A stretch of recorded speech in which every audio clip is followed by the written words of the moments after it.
Look da, de chimneysvach.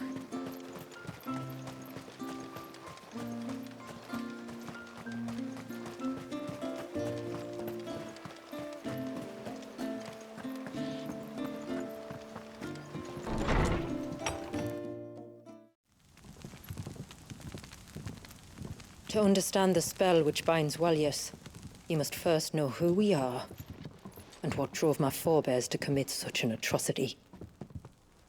This tapestry is our story, the one that brought us here.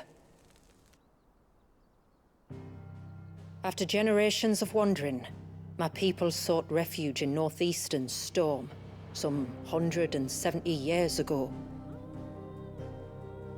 But in exchange for our safety, the Gregorian Church demanded we renounce our faith and branded us heretics when we could not. To be exterminated, as a lesson to others. And so was it chronicled in the imperial histories, for anything less would have made the Church seem weak. Yet a handful survived. The few who did fled north and west, and in doing so discovered two things that would forever shape our fates. The first was an old legend, revealing how to make your very own mother crystal. I've heard that one before. Yes, yet it gave them new hope, however false. Our ancestors convinced themselves that they could recreate the divine if they could only find a strong enough heart. A living being capable of channeling torrents of ether. And the heavens provided. A dominant Walyas.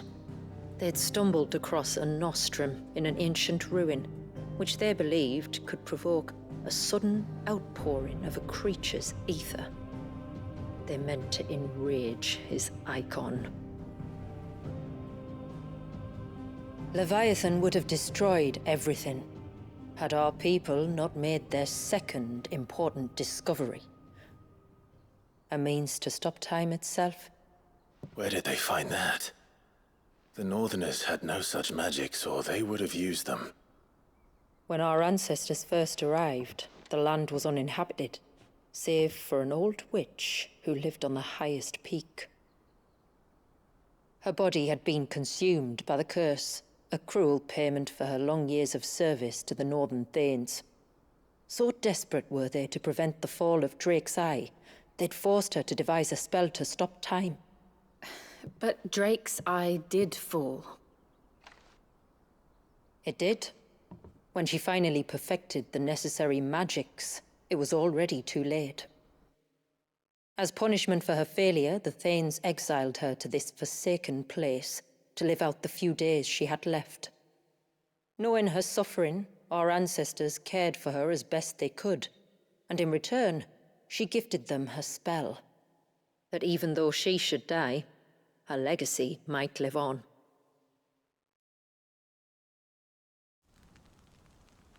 So armed with both the knowledge of the ancients and the secrets of time, our ancestors settled upon an ambitious plan. They would create a new mother crystal and enchant it that it might endure for all eternity. Thus would our people's wandering, our suffering, finally end, and prosperity visit us once more.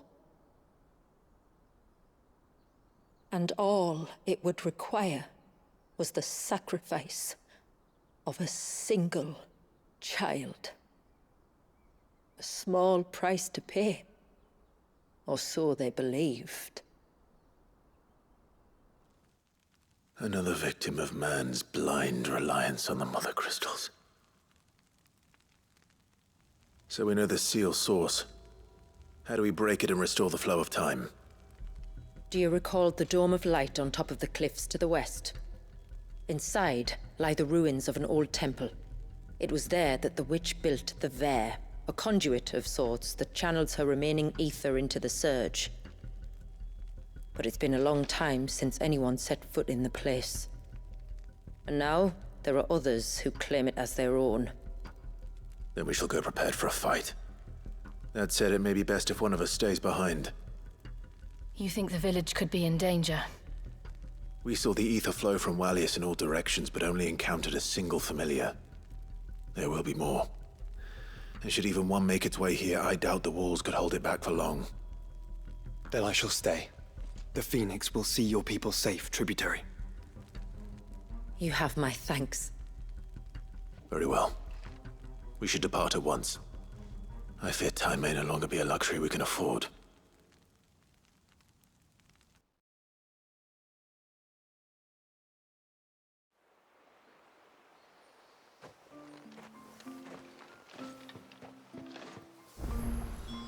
The Vare is not easy to find. We must first head north, and then west, deeper into the forest.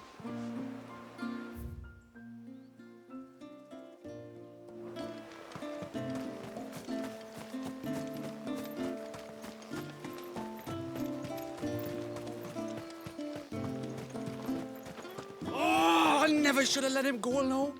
Ty, take me, what am I gonna do? You've got to help me. Shula said you were a force to be reckoned with. Are you? Why do you ask? Hey? Oh, sorry. I should explain. My name's Kitav.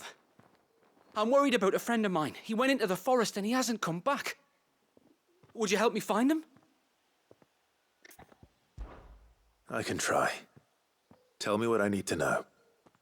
Of course. You know about the glamour our ancestors cast to keep this place hidden, right? Shula told us about it, yes.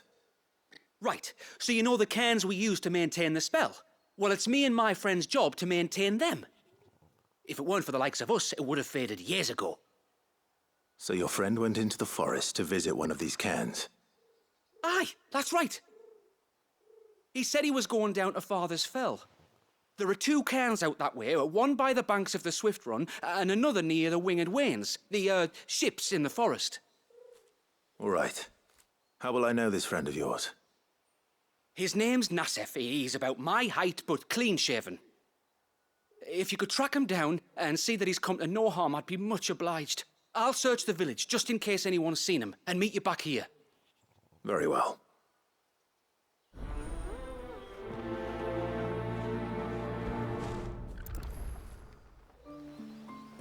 One cairn by the ships, another by the river. Better get moving. Hail, stranger. And once everyone left me in peace.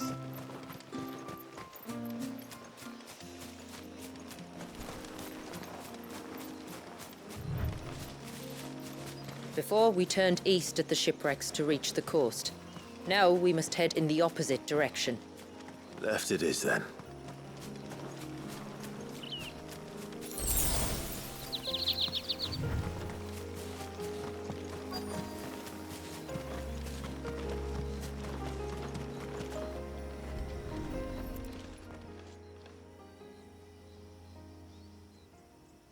Well, here's the cairn.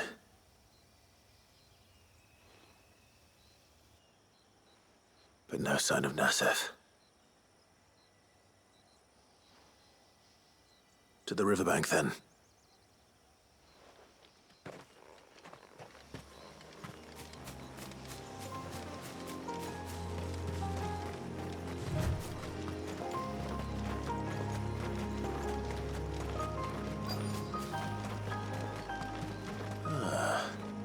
Who have we here? I'm looking for a man named Nassef. Aye, I know him. Takes care of the cairns. Wait, you didn't think I was him, did you? Sorry, mate, I'm just out to gym myself a few ibexes. What do you want with the lad, anyway? His friend, Katav, asked me to look for him. Apparently he ventured out to work on one of these cairns and didn't return. Well, that is a worry. You're a hunter, yes? You must know the woods as well as anyone. Can you think where he might have gone? There's a bridge further down the path. Blasted thing got washed away a few moons back. Our carpenter only recently had time to rebuild it. But if I remember rightly, there is another cairn on the far side. Maybe he decided to visit that one while he was here.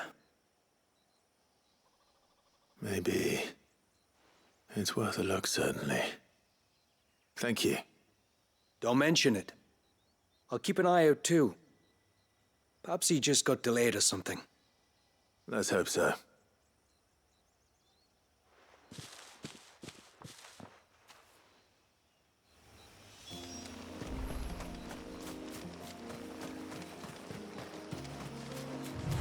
This must be the bridge the hunter was talking about.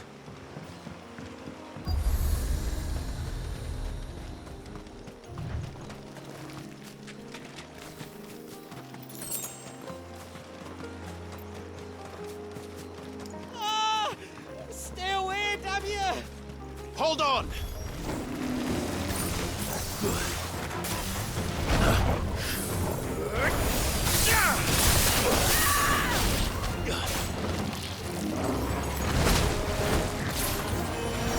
Fine half. Too slow.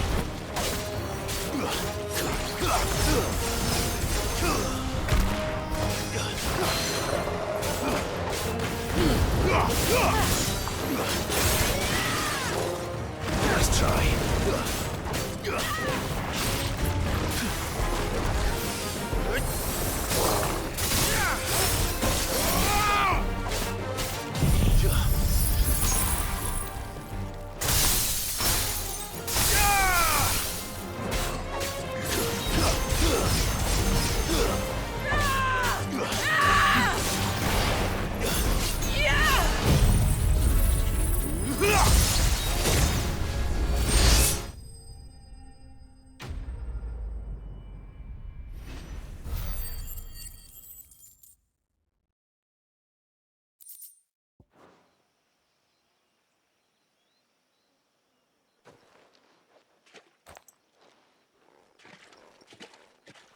Oh, thank you.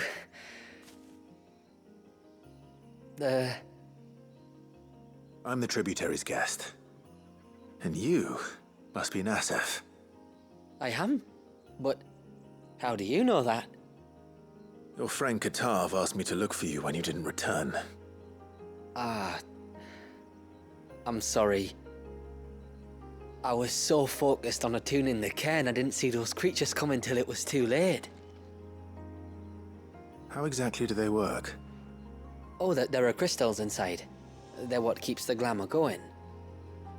Should the ether cease to flow through too many of them, our shroud would quickly unravel. It's my job to make sure that doesn't happen. And an important job it is. But you'll struggle to do it if you're dead. You need to take more care. Yeah, no arguments there. The truth is, me and Katav usually work together, watching each other's backs like. But when we heard outsiders were coming, we split up to get the job done faster so things would be perfect for your arrival. Stupid, I know. So you found him then? Not before the local fauna did. My arrival seemed to put them off their dinner. Mustn't have been hungry after all. Expect you'll be wanting someone to escort you back to the village then, Nassef. Woods are full of nasties today. When you're next in Haven, be sure to come and see us. You saved my life. It's only right I repay you. If you insist. Take care now.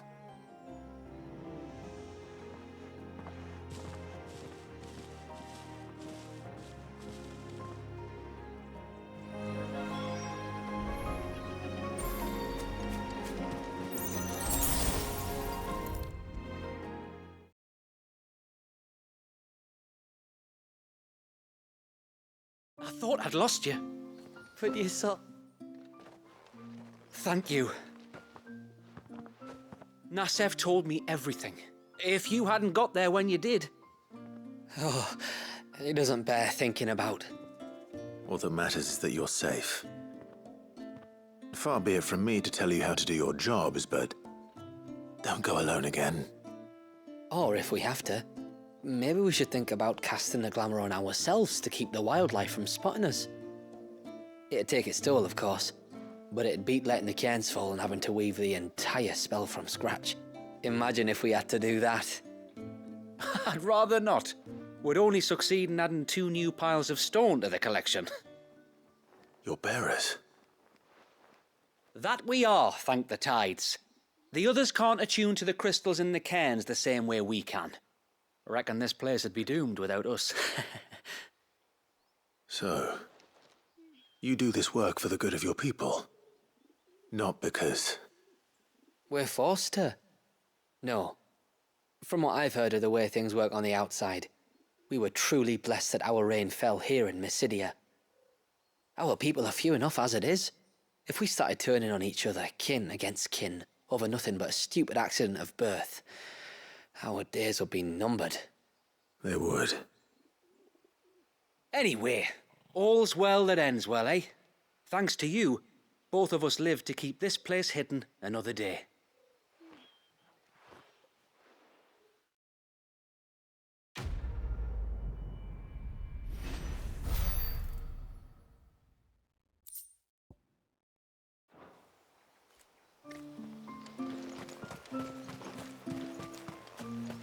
Hail, stranger. Are you a rider by any chance? I am. What gave me away? Oh, I can smell it on you. The scent of the stables. And not just any stables. Something tells me you've never been one to ride half-starved birds with chine-gall and wet beak. If I had a guess, I'd say your bird eats only the finest greens and has her feathers groomed twice a day with a curl hairbrush. Nothing but the best for my ambrosia. Ambrosia, eh? Pretty name. What's she like? Well, she's tall and strong. And her feathers are as white as snow. You're joking. You've got a white chocobo. I have, yes. I suppose they are rather rare. This I've got to see. Can you bring her here? I would if I could, but I doubt Shula's skiff could hold her. Me dad's got a boat. And he's ferried chocobos before. You could get him to bring her. It'd be perfect timing and all. He's preparing for a trip beyond the wall as we speak. I'm sure he'd help you if you asked. He would. Well, I don't suppose it would hurt to have Ambrosia around. All right then. Where could I find your father? He'll be in the storehouse on the other side of the brook. Tell him Manda sent you.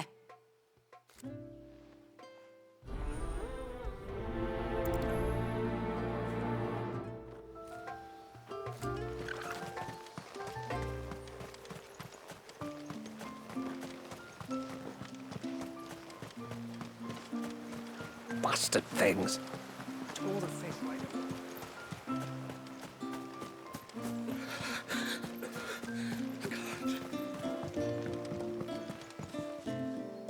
You one of the outsiders, then? I am. Shula invited me. Are you Manda's father? I am. Got you running errands for her already, has she? She's asked to see my chocobo, but I'd need your help and your boat to bring her here. Or you could just say no. Honestly, that girl and her birds, she'll be growing feathers soon enough. Well, truth be told, I didn't take the idea seriously at first. But thinking about it, it would make it easier to get around if I had Ambrosia here. Can you help? Well, if you're sure that's what you want. The tributary says we're to treat you lot as we would each other. So, if you need me to ferry your bird over, then that's what I'll do. Still, they don't take the water easily. I'll need you to bring us a mimic gourd or two to keep her calm on the journey over. And where would I find one of those? Oh, don't ask me. It's been years since I last brought a chocobo across the bay, and I'm told the world's changed a fair bit since then. Where do you usually get your stable supplies from? Well, the man who made Ambrosia's tack lived in Martha's Rest, and if I remember correctly, he traded in chocobo feed too. So I suppose I'll go and ask him. I'll be sailing over to Northreach soon to pick up some supplies. While I do that, you collect your bird and your gourd, and then meet me by the shore. Just don't take too long, all right?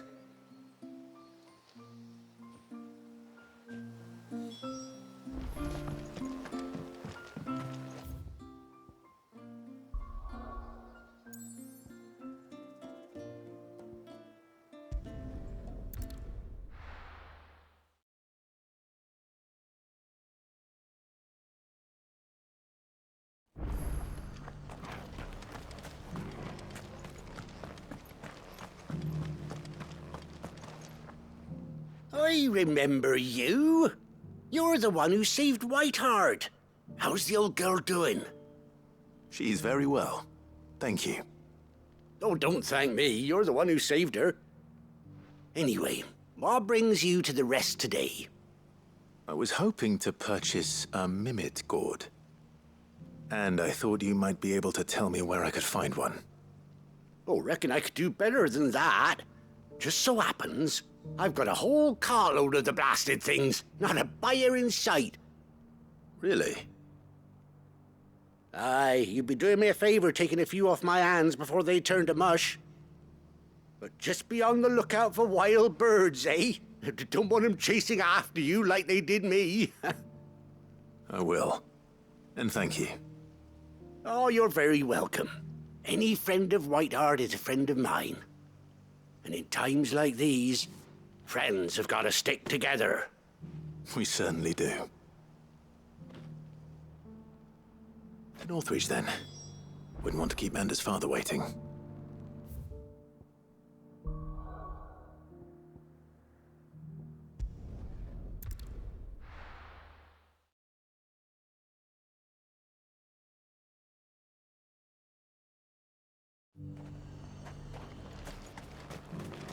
And how might I help the garrison today?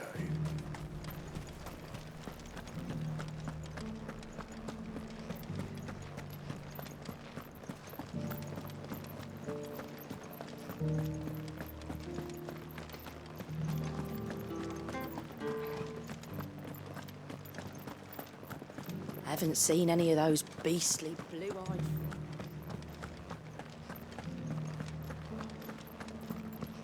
Do be careful. I will.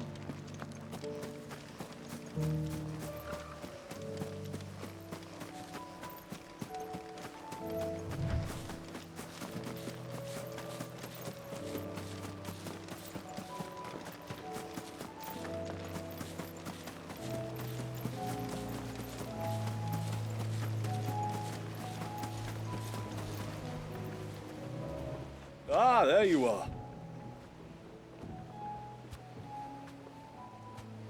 And this must be Ambrosia, was it? Oh, she's a real beauty, isn't she? I have the Mimic gourd too. Here.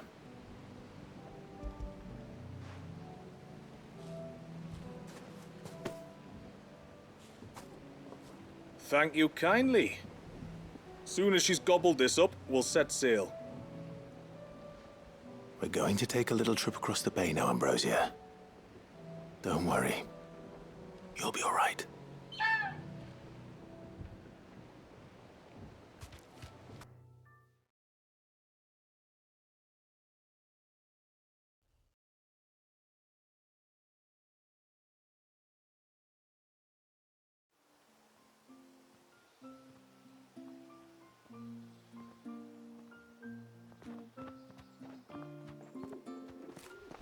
Well, we made it.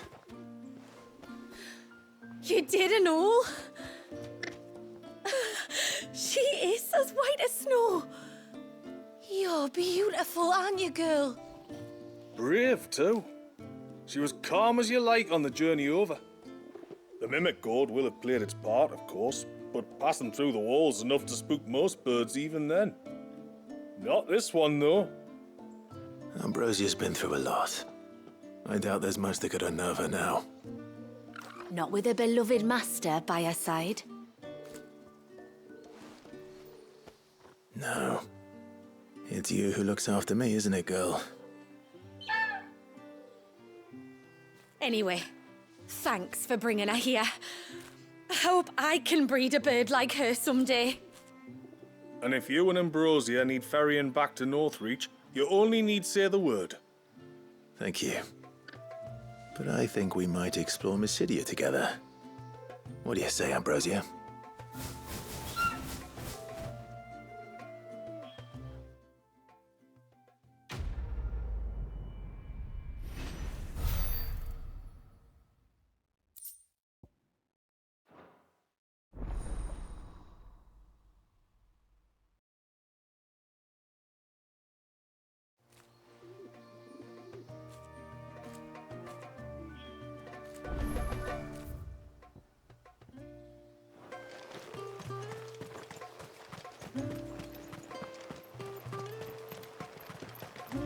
Bastard things.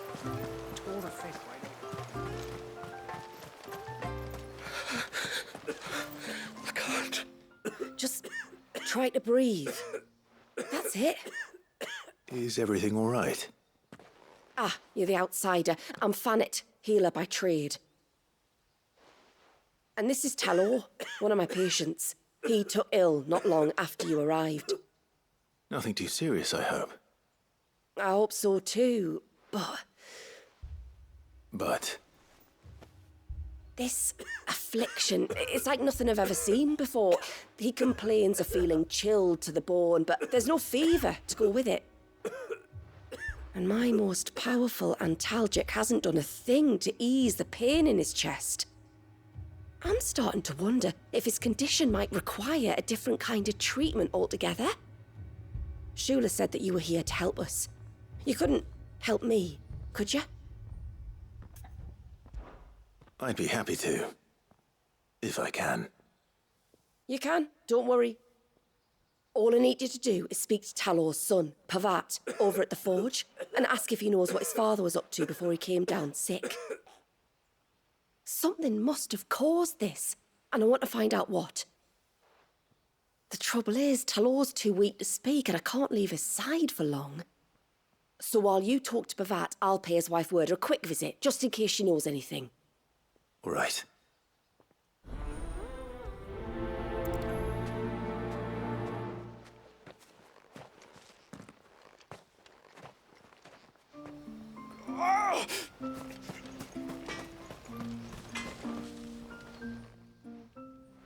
Oh, do you need something?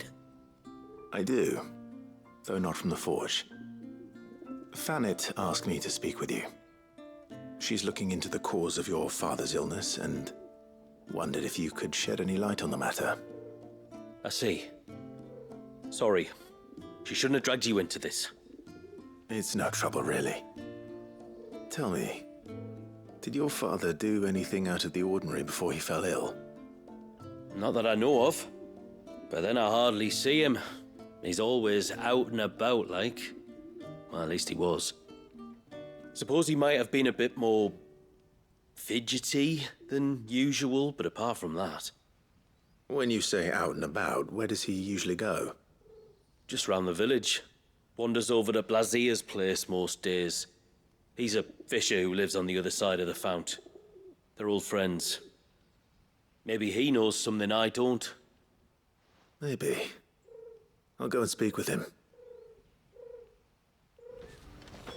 No sign of the child. What is it you want?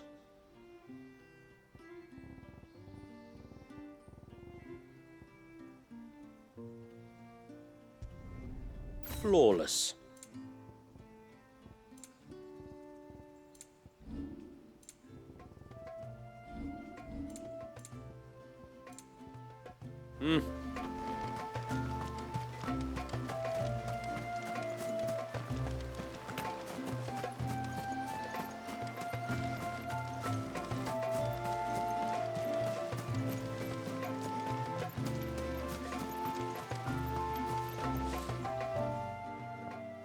Greetings, stranger. What can I do for you? Your name is Blazier, is it not?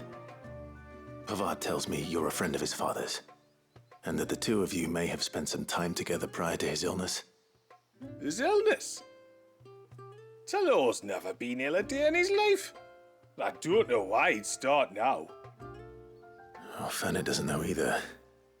It was she who asked me to look into his recent behavior on the off chance it might explain how his condition arose. Oh, I suppose there was something that struck me as a bit odd. He kept asking about the woods. Did you see anything strange on your way back from the shore? Are you certain? Do you swear? That kind of thing. I didn't, of course. But he wouldn't let it go. It was like he was expecting something to happen. It was just a matter of when. Not that I know what. But he never told me anyway. Well, that certainly does sound unusual. And it might just be what Fanet is looking for. Thank you. Don't mention it. Oh, and when you say Talor, wish him the best from me, eh? Let's see what the healer makes of this.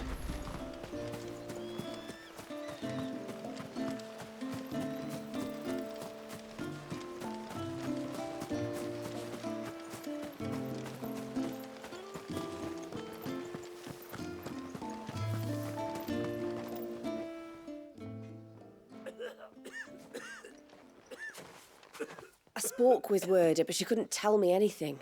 Did you have any better luck? Nothing conclusive. But there was one thing. Blazier, the fisherman, told me that Talor had taken a sudden interest in the forest of late. He kept asking him if he'd seen anything unusual there on his way back from the coast, but never let on what exactly he was expecting him to have seen. The forest between here and the coast. Surely not. But then... I can't say for sure. But I think Talor's illness might have some connection to the Tomberries. You may have encountered them during your time here. The small, scaly beastmen. Then you think they may have caused Talor's illness? I do. At least in a way. And if I'm right, it's no wonder the treatments I've been trying didn't work. Oh, I know it's a lot to ask, but would you go down into Father's Fell for me? There's an altar there, and if my fears are true, an offering upon it. What is going on here? Please. I'll explain everything when you return, but time flows fast. I beg you, make haste for Father's Fell and take the offering from the altar. Talor's life may depend on it. Very well. Oh! Leave me be.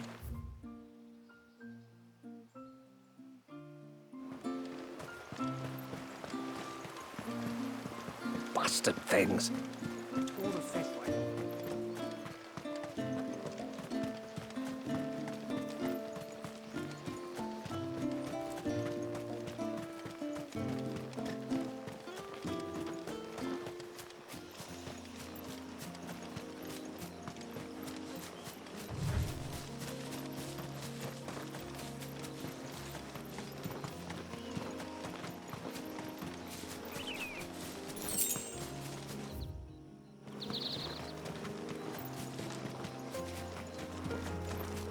If there's one thing I know about beastmen, is that they love to hide in the dark.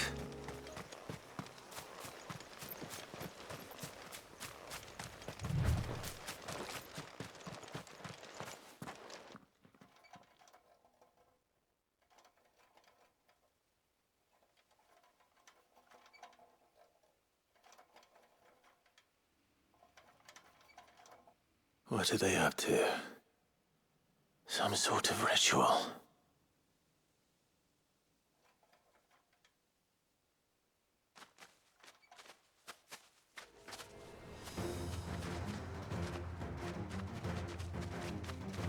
Sorry to disturb you.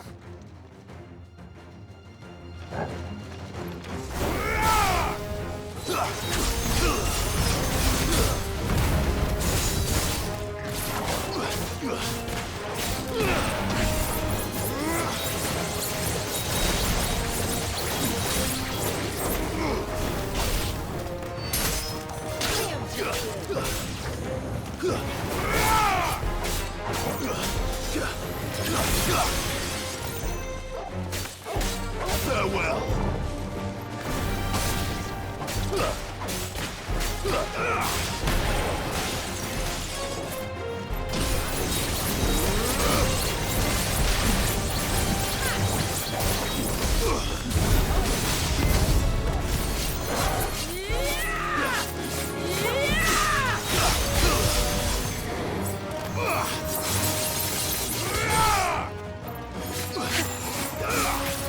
Enough.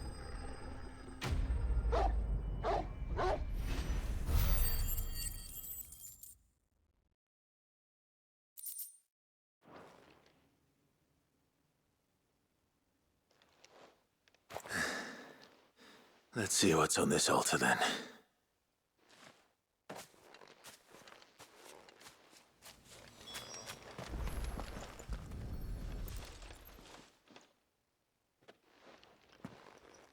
A silver chain. I doubt the Tomberries made it. This must be what Fanet was talking about.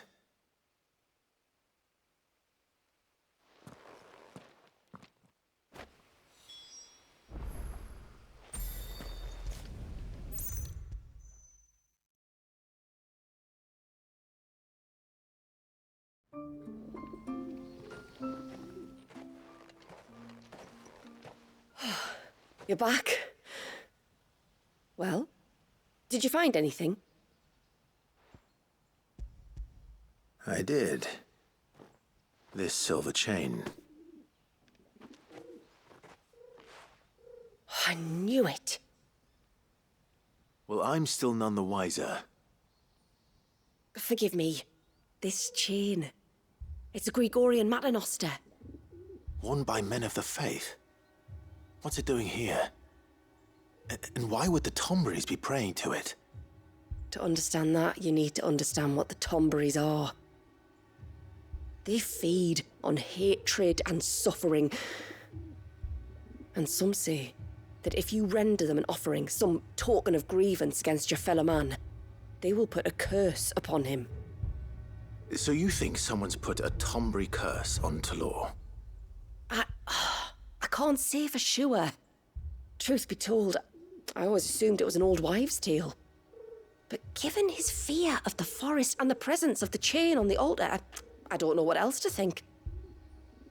Does Talor have any enemies in the village? Anyone who would nurse such a grudge? No, I believe the one who left the chain at the altar was Talor himself. I beg your pardon? But there's more to the tale, you see. It's said that if you attempt to curse a soul that has returned to the sea already, your ire has nowhere to go but back to its source. You're saying he cursed himself? In trying to curse another, aye. When my father was younger, he was one of the few permitted to venture beyond the wall on trading expeditions. He told us that when he journeyed to Sanbreque, he'd wear that chain to disguise his true beliefs, lest Griega's faithful turn their cudgels on him. Did they ever catch him in his deception? Might that explain the ill will he bears someone? Not that he ever told me. Come now. Let's not waste time speculating about Talor's past. We need to focus on the present, and that means finding a way to break the curse.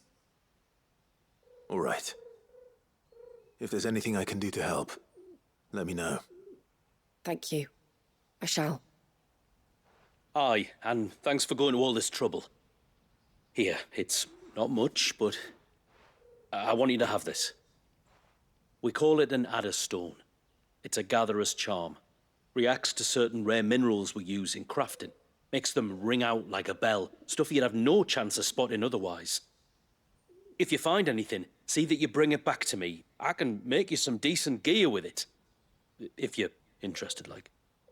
I am, thank you. And I'll be sure to pay you a visit. Until then, I wish your father a swift recovery.